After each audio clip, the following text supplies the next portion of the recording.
Let's start. Okay. Hello, everyone. My name is Lina Al-Jawani. I'm a representative of MICDOM.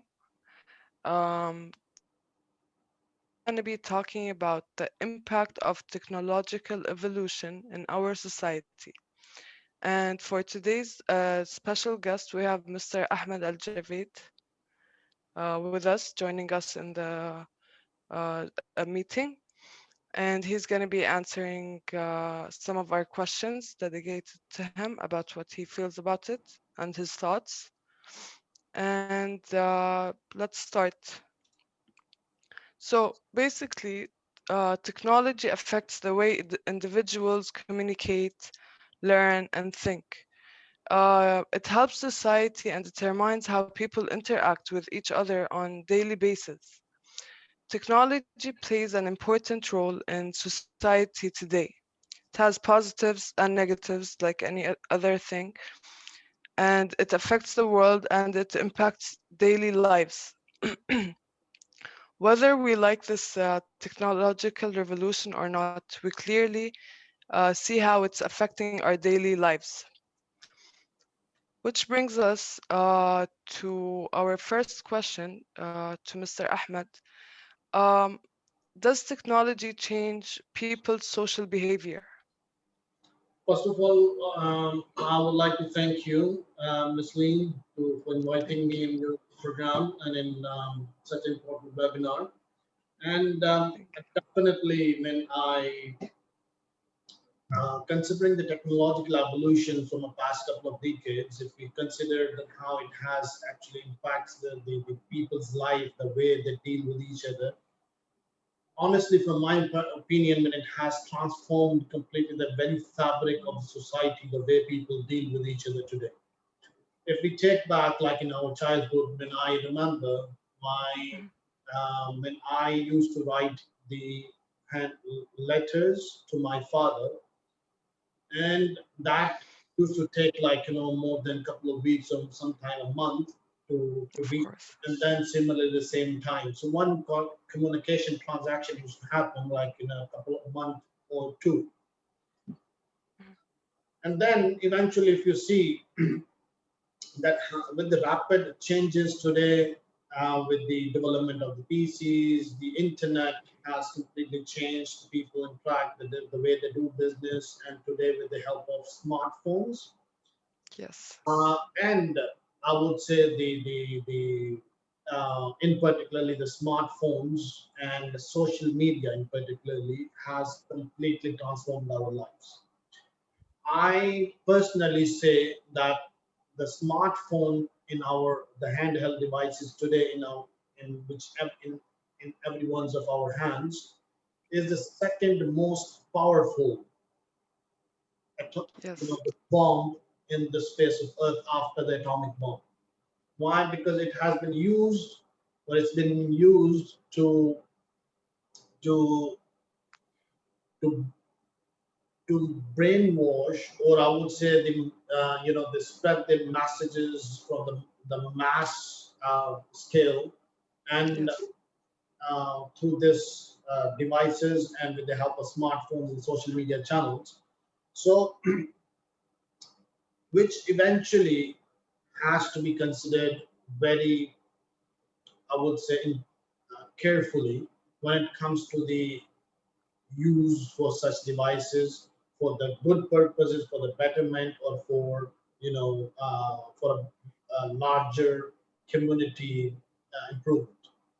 Totally agreed. However, Yes. if we have seen like the such devices and technologies are being used just for the marketing and business purposes without Yes. consideration of any humanitarian improvements or a betterment of humanity, then of course there's a very negative impacts or implications on society, and in certain cases there's a colossal damages which societies are bearing. Of So course. that's why I mean I definitely as a high speaker or an advocate, about a careful usage of technology, because it's not the device or technology itself, it is the persons or individuals use And to make it good or bad, the intention, the motive. yes, That's why technology is always there to help the people to make the better use of it, but the way we use it, that basically defines that how much benefit or the or advantage or disadvantage. yes, agreed. I hope I can answer your question. Totally agreed. Moving on to the next question. Mhm. So, technological invention has made our life easy, but these inventions are quickly eating up so many common man's job. What is the way forward? I think you spot on the bullseye. The in connection with my previous answer to the previous question is exactly one of Yes, that. The even the evolution, the rapid development within technology is so high paced, so rapid that people are not being able to accommodate themselves with that changes and the yes, implications, and then how the big market players are penetrating into the market to just completely transform and grab the market share. mhm, So that is, if you take a common example, that when previously in a general IT organizations, there used to be one role of IT administrator who used to manage the systems, the servers, the network, and security true. aspects and databases. But now with the evolution of this thing, when we have a separate defined roles for specific job functions, such as we have a separate role for database administrator, for server administrator, for network administrator, and now on top of it, we have a separate function in every organization, which is called an information security function, where we have a full team of security professionals. And not only that, within the space of IT, we have more specialized roles such as cloud administrator or data administrator who is designing the data, and all that. So now the drawback of this very rapid development or the technological evolution is, yes, there are a lot of the job roles have been combined and they are more Yes, sophisticated, more specialized roles which are coming. Now, not everyone, like like your good self as well, is mhm, been able to update themselves with the current market knowledge and the current market trends. So what eventually happens that they usually are are left out, I would say, or mhm, or or not been able to cope up with the market pace. So they usually, like, then in order to, most of the such people who fell victim in such scenario, they are not being able to find a right job then. yes, So it is important for each and everyone who is directly or indirectly related to the technology field. They need to cope up with the most updated certifications. They need to be engaged with their, the international forums where they are getting the updated knowledge, the market trends, and of yes, course, keep learn. Technology profession is all about updating, or the learning new things. Every day there's a new technology of course. segment, there's new technology, uh, what you call platform, there's a new devices, there's a new way of doing things. Now, if you talk about today, most of the devices are artificially intelligent, I mean AI Mhm, enabled. So if we don't know about the AI, which is a very complex subject on its own, then of course we're gonna be left behind. And now imagine even the MBBS doctors or nurses or even what do you call any healthcare staff are indirectly need to deal or interact with such tools which are AI. of course.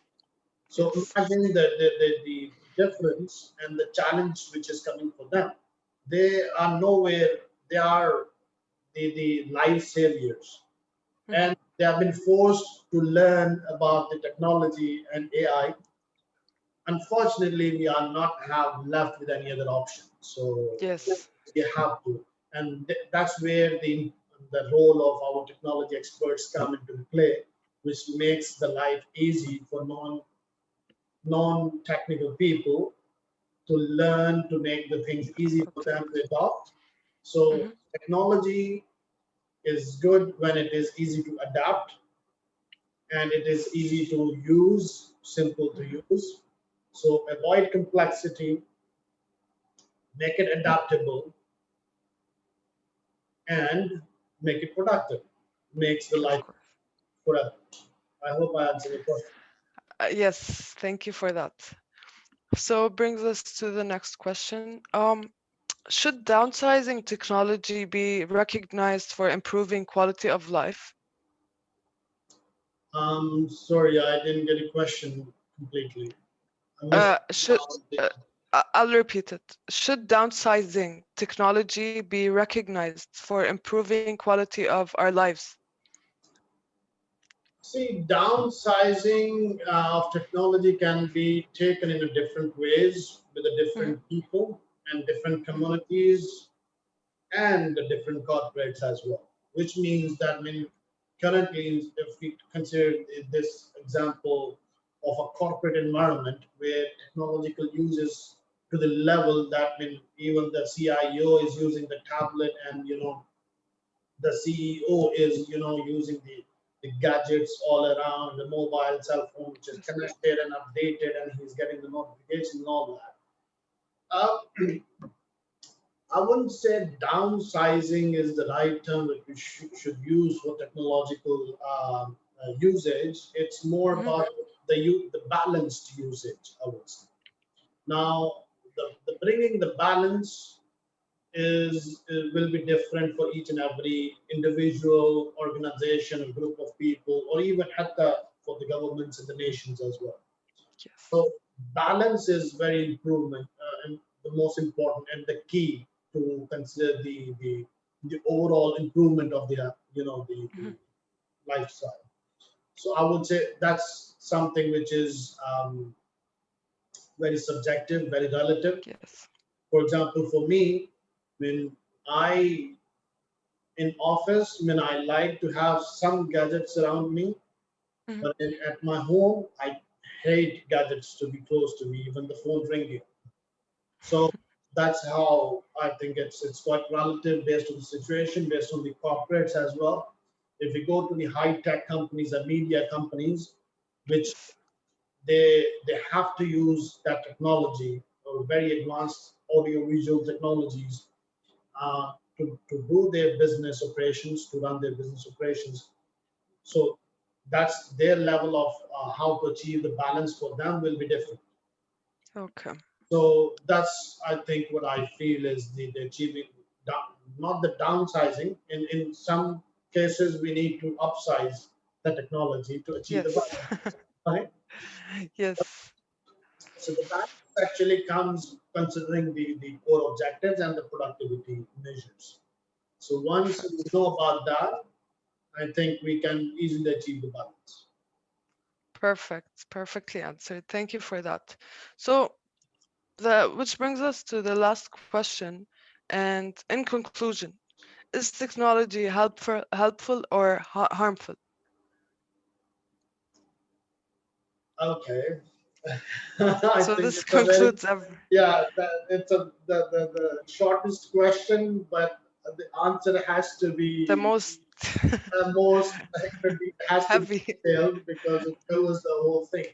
So Yes. fundamentally, primarily, as I said in answering the previous questions as well. See, Yes. technology per se or the device per se is not harmful. It is Yes. actually was invented, manufactured, keeping this something in mind that it will be helpful for the humanity. However, it's not the device, it's the use, the intention of the individual who's using the technology for a particular purpose. If someone is using the for example, a smartphone for a good purpose, of course, it is good to use. If not with the bad intentions, such as like smartphones, like we have mobile wallets, or we have some tools which we are not primarily what do you call, in whatever way, if this negative usage is there for the device, that's the individual's decision, not the device or the problem with the technology. Yes. Technology will be used the whatever way you want to use it. Right. Say I take an example of this the very technology we are using at the moment to host this session, which is Zoom. So Yes. we are using this for the good purpose to spread the message for the humanity. But there are certain other people who are not using for the good purpose. They are reason to spread the objectionable content through this thing and so on. So that's exactly how about it. I mean, it's an individual's decision, and technology is a tool. So there is a saying, it's a very slang saying in the for the tech world, is that if a fool with a tool is still a fool, Yes. right? But the tool will Yes. not make someone intelligent. It's the person or individual Mhm. is to, it's him or her to make the effective a good use of the tool, Agreed. right? So that's Agreed. exactly the point, which is like, we need to use the technology in a careful way indeed, because Of every course. technology which comes brings its own pros and cons, advantages and disadvantages. It has its own risks. And there Of are course. out there in the wild, which is internet, we don't know who is on the other side and Of what is course. the intention of the other people. So they may use it like use your content or your information in a negative way. So that's why the careful usage is important. But with the good, we should use it for the good intention, with the good purpose to leverage, to serve the humanity and support people. Of course. Hope I Of answered the course. question. Yes, you did perfectly. Thank you so much, Mr. Ahmed. And if anyone has any comments or any questions, please feel free to ask right away. You're very most welcome, and thank you very much for Thank you. inviting me. Thank you for your And time. pleasure, pleasure. Thank you.